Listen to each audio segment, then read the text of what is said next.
Hello everyone, इस video में हम class 6 history chapter 2 from hunting gathering to growing food के क्वेश्चन आंसर्स देखने वाले हैं। इससे पहले मैं ये चैप्टर एक्सप्लेन कर चुकी हूँ। अगर आपने इसकी एक्सप्लेनेशन वीडियो नहीं देखी तो आप डिस्क्रिप्शन में जाकर देख सकते हैं, मैं लिंक दे दूँगी, आप जाकर पहले देख लीजिए, उसके बाद ही आपको क्वेश्चन आंसर्स अच्छे से समझ आएंगे। तो चलिए हम शुरू करते हैं। लेट्स रिकॉल, यहाँ पर आपको कंप्लीट करने हैं sentences, fill in the blanks हैं। Hunter gatherers choose to live in caves and rocks shelters because, क्यों हंटर गैदरर्स ने केव्स और रॉक के बने शेल्टर्स में रहना पसंद किया, जिससे उन्हें रेन, हीट और विंड से प्रोटेक्शन मिल सके। तो आप लिख सकते हैं they provided them protection from rain, heat and wind. इस तरीके से आप आंसर कर लेंगे। उसके बाद बी है grass lands developed around dash years ago, कितने साल पहले ग्रास लैंड्स डेवलप्ड हुए थे। तो आंसर हो जाएगा 12,000 ईयर्स अगो। ठीक है।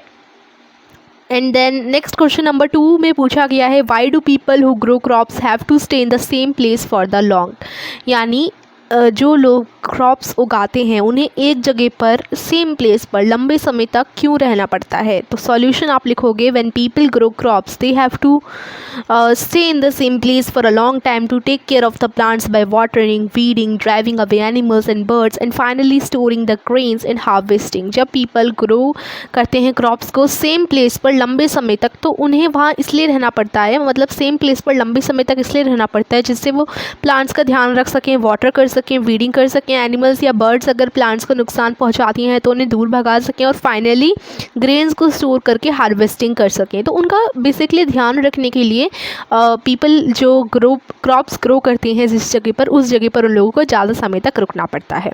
क्वेश्चन नंबर 3 है why do archaeologist think that many people who live in Mehrgarh were hunters to start with and that herding become more important later. तो आर्कोलॉजिस्ट ऐसा क्यों सोचते थे कि जो लोग मेहरगढ़ में रहते हैं वो वर हंटर्स टू स्टार्ट विद, वो हंटर्स थे, उसके बाद हर्डिंग जो थी वो बहुत इंपॉर्टेंट बन गई थी बाद में जाकर। तो आर्कोलॉजिस्ट ने काफ़ी वाइल्ड एनिमल जैसे डियर और पिग हो गए, उनके ना बॉन्स देखे थे, पाए थे। This was use is evidence that many people who live in Mehrgarh were hunters to start with. लेकिन इसका ये प्रूफ था कि जो मेहरगढ़ में लोग रहते थे वो स्टार्टिंग में हंटर्स थे, but later on herding become important for them as the bones of sheep and goats were found at later levels। फिर उसके बाद उनके लिए herding important बन गई थी क्योंकि जो बॉन्स थे शीप और गॉट्स की वो पाई गई थी लेटर लेवल्स पर। अब आगे हम डिस्कस करते हैं। क्वेश्चन नंबर 4 देखते हैं why did the hunter gatherers travel from place to place, in what ways are they similar to और different from the reason from which we travel today. तो यहाँ पर ये बोला गया है कि hunter gatherers place to place क्यों ट्रैवल करते थे, किन कारणों की वजह से, किन वेज में, in what ways are these similar या फिर डिफरेंट, किन तरीक़ों से ये मिलते जुलते हैं या डिफरेंट हैं आज के ज़माने में जब हम घूमते हैं, तो जिन कारणों की वजह से घूमते हैं उनसे।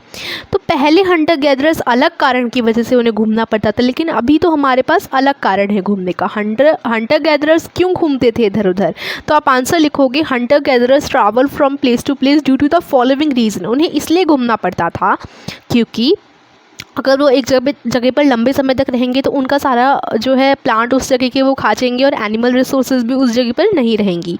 ठीक है, तो ये फर्स्ट पॉइंट हो गया। सेकंड पॉइंट है as animals move from place to place, जब एनिमल्स एक जगह से दूसरी जगह जाएंगे तो हंटर्स को भी उनका पीछा करते करते जाना ही पड़ेगा।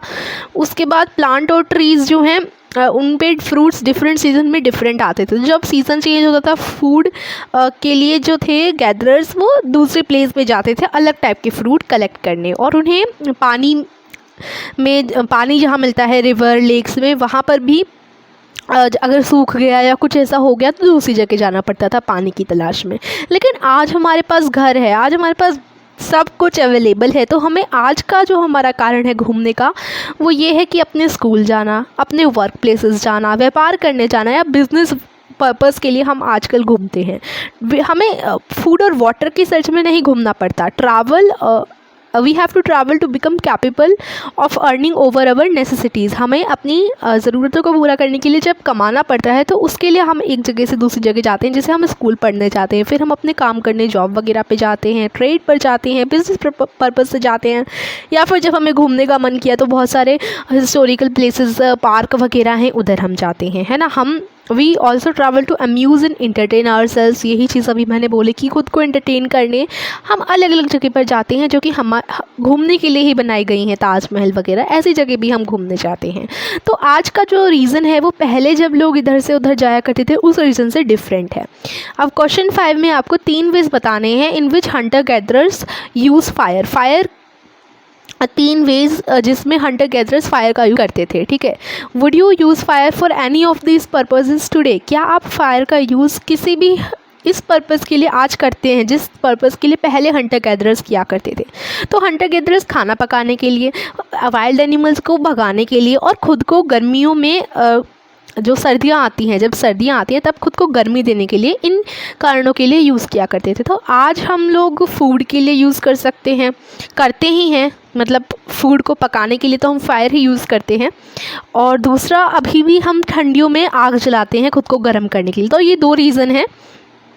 और अगर हम कहीं जंगल की ट्रिप वगैरह पर जाएं तो हम शायद वाइल्ड एनिमल्स को भगाने के लिए भी उसको लगा सकते हैं। तो एक तरीके से अभी भी हम सभी रीजंस के लिए यूज़ कर सकते हैं, करते भी हैं। तो क्वेश्चन नंबर 6 में आपको list 3 ways in which the lives of farmers and herders would have been different from that of hunter gatherers. तो अब आपको 3 वेज बतानी है जिनमें फार्मर और हर्डर्स की लाइफ डिफरेंट थी हंटर गैदरर्स से। तो फार्मर और हर्डर की लाइफ डिफरेंट हंटर गैदरर्स से थी इन 3 तरीकों, मतलब इन 3 वजहों से। पहली, farmers and herders would stay in one place whereas hunter gatherers would have to move from place to place in search of their food. तो हंटर गैदरर्स को तो खाने की तलाश में एक जगह से दूसरी जगह भटकना पड़ता था, लेकिन जो फार्मर्स और हर्डर्स होते थे वो तो एक जगह पर काफ़ी लंबे समय तक रहा करते थे। फार्मर्स और हर्डर्स हट्स में या फिर घरों में रहा करते थे, जबकि जो हंटर गैदरर्स थे वो गुफाओं में रहा करते थे, ठीक है।